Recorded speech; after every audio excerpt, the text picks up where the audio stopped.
ಸಲಗಾಕ್ಕೂ work ಮಾಡಿದ್ರಿ. ಸಲಗ ದೊಡ್ಡ ಮಟ್ಟದಲ್ಲಿ ಸಂಚಲನ ಸೃಷ್ಟಿಸ್ತು.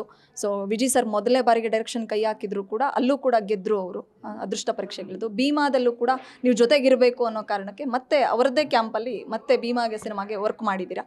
ಸೊ ವಿಜಯ್ ಸರ್ ಎಷ್ಟು ಭರವಸೆ ಇಟ್ಕೊಂಡಿದ್ದಾರೆ ಸಿನಿಮಾ ಮೇಲೆ.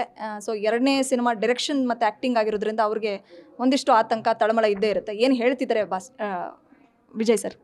ವಿಜಿಗೆ ನಾನು ಯಾವಾಗಲೂ ಹೇಳೋದು ಅದೊಂದು ಬೇರೆ ಒಂದು ಇದಿದೆ.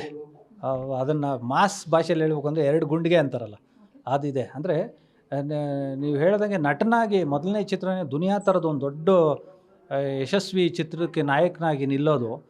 ಅದಾದ ಮೇಲೆ 2ನೇ ಇನ್ನಿಂಗ್ಸು ಅಂದರೆ ನಾಯಕ ನಟನಾಗಿ ಗೆದ್ದು ಎಲ್ಲರ ಮನ್ನಣೆ ಪಡ್ಕೊಂಡು ಜನಮನ್ನಣೆ ಪಡ್ಕೊಂಡು ನಿರ್ದೇಶನಕ್ಕೆ ಬಂದಾಗ ಸಲಗಾ ಥರದ್ದೊಂದು ಸಿನಿಮಾ, ಅದು ಪರಿಸ್ಥಿತಿ ಎಂಥ ಪರಿಸ್ಥಿತಿ, ಚಿತ್ರಮಂದಿರಗಳಿಗೆ ಜನ ಬರಬಾರ್ದು, ಈಗಲಾದರೂ ಬರ್ತಿಲ್ಲ ಅನ್ನೋದಿತ್ತು, ಅವಾಗ ಬರಬಾರ್ದು ಅನ್ನೋದಿತ್ತು.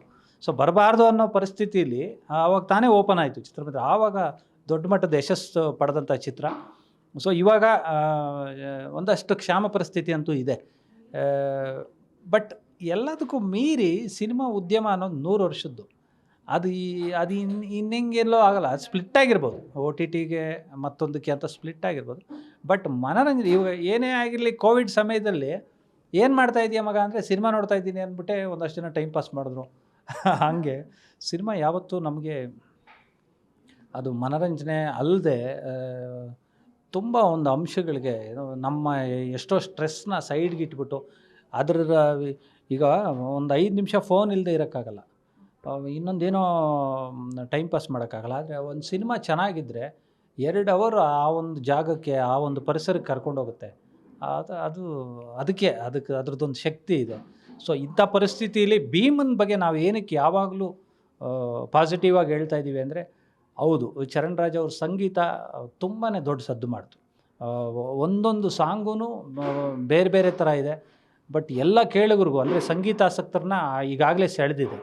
ಇನ್ನು ಕತೆ ವಿಚಾರಕ್ಕೆ ಬಂದಾಗ ದುನಿಯಾ ವಿಜಯ್ ಅವರು 2ನೇ ಚಿತ್ರ ಇದು ನಿರ್ದೇಶನದಲ್ಲಿ. ಸೊ ತುಂಬ ಒಳ್ಳೆ ಕತೆ ಮಾಡಿದ್ದಾರೆ. ಚಿತ್ರಕಥೆ ಅಂತೂ ತುಂಬಾ ಇಂಪ್ರೆಸಿವ್ ಆಗಿದೆ. ಅದ್ರ ಜೊತೆಗೆ ಸಂದೇಶ ಯಾವ ರೀತಿ ಇದೆ ಅಂದರೆ, ಹೌದು, ಈ ಪಿಕ್ಚರ್ನ ನಾನು ನೋಡಿದ್ದಲ್ಲ, ಇನ್ನೊಬ್ರಿಗೆ ಹೇಳಲೇಬೇಕು. ಏಕೆಂದರೆ ಆ ಥರದ್ದೊಂದು ಅಂಶಗಳು ಈ ಚಿತ್ರದಲ್ಲಿದೆ. ಸೊ ಅದಕ್ಕೆ ಭೀಮಾ ಅಂದಾಗ ನಮಗೆ ವಿಶೇಷ. ಗ್ಯಾರಂಟಿ ನ್ಯೂಸ್, ಸುದ್ದಿ ಖಚಿತ, ನ್ಯಾಯ ನಿಶ್ಚಿತ.